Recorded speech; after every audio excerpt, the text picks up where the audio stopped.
Bonjour, Philippe Picard, 15 minutes chrono. Aujourd'hui, les maîtres échouent plus d'une fois. Il y a quelques jours, je discutais avec un client de longue date et nous nous sommes amusés à revenir sur ses lignes de départ, d'arrivée de sa première entreprise il y a longtemps. Il mentionnait que tout n'a pas été rose.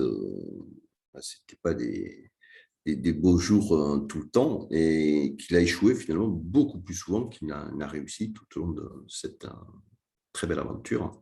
Donc aujourd'hui, nous allons nous rappeler qu'il faut accepter les erreurs, les échecs de la vie qui se produisent inévitablement et nécessairement lorsque nous nous efforçons de faire de grandes choses dans le but d'acquérir une maîtrise au service du monde.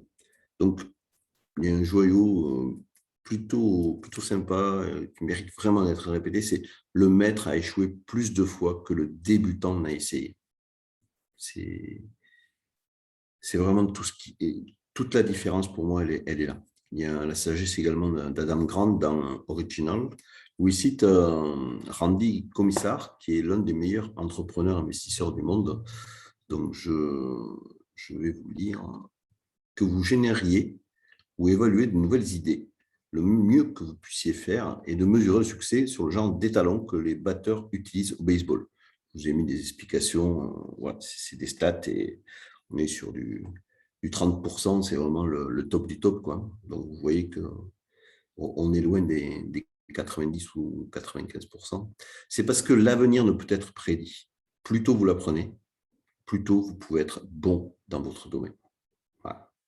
Michael Jordan aussi disait, il avait vraiment accueilli ses échecs, embrassé, comme disent les Américains.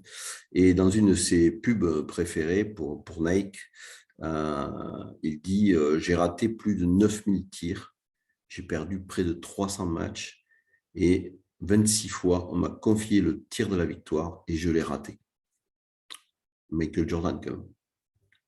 Donc, vous pouvez être sûr qu'à chaque fois, par contre, il a revu le match et il s'est exercé au tir plus d'une centaine de fois supplémentaires en plus de tout ce qu'il faisait.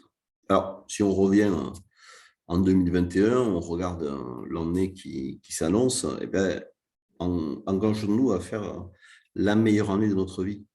On ne sait pas ce qui peut se passer et sans doute qu'il se passera un tas de choses qu'on n'avait pas prévues. Mais recadrons nos erreurs et nos échecs comme du carburant pour construire les fondations de notre quête. Voilà, tout cela nous amène à l'objet du 1 plus 1 d'aujourd'hui. Tirez parti de vos erreurs, de toutes vos erreurs, et utilisez les données à bon escient, regardez, et une fois de plus, donnez tout ce que vous avez. Voilà. À bientôt.